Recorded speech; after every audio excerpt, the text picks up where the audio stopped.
Hi guys, Norman Yu here, and this is just a quick video response to a YouTube video titled Total Gun Ban. It's a pretty old video, in fact, it's for 2008, but I noticed it just now, and plus people keep commenting on it even after 4 years, so it's still a hot argument. Now, I don't know if things have changed from that time, and as everybody of you knows, I'm not a US citizen, I'm an Italian citizen, so I'm not exactly informed on which your problems are, which your of the whole gun issue in the US. I don't live there, so I don't live that problem.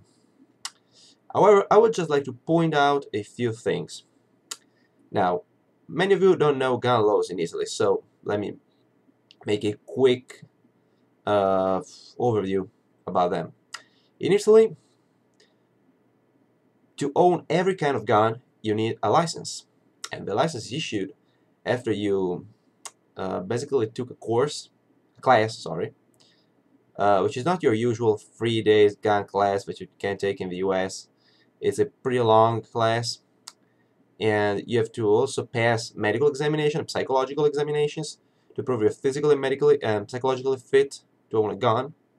You have to prove that you can maintain your gun, and after that, you're basically forced to keep your gun at home, basically. If it's a handgun or any kind of home defense gun, if it's a hunting gun, of course you're not forced to do that because that would be kind of that would kind of defy the point of a hunting gun.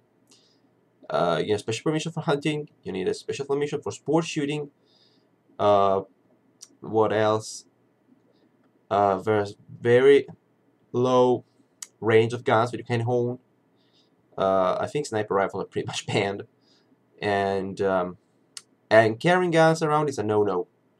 The only way you can carry a pistol around on yourself is to get a special permission, which is very hard to obtain, and you can basically get it only if you can prove you're like threatened by the mob or something like that, in which case you may be allowed to carry a pistol around.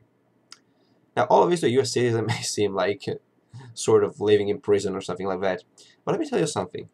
If you check out the uh, intentional homicide rate in 2010, you can see those data on Wikipedia. I'm going to put a link in the description below. You can see the US in 2010 got an intentional homicide rate of 4.8 per 100,000 people. Okay, which means in 2010, for every 100,000 people in the US, there had been 4.8 intentional homicide. Okay, that's just intentional homicide. It doesn't take into account, for example, people unintentionally discharging their weapons and hitting somebody, cleaning their guns and shooting their wife in the other room, carrying a gun, forgetting their safety off, dropping on the ground, nothing. That's just intentional homicide rate. Okay, so it doesn't take idiots into account, basically. This will probably increase the figure pretty much. So for US, the intentional homicide rate in 2010 was 4.8. In Italy, in which guns are heavily regulated, was 0.8, which is slightly more than 1/6, which means from the US you have slightly less than 6 times the intentional homicide rate of Italy, with basically free guns. So either guns are not so effective to protect people, or maybe guns may be even more likely that people hurt other people. And frankly, what do you need guns for if not to protect yourself from other people with guns? So I think that's enough said.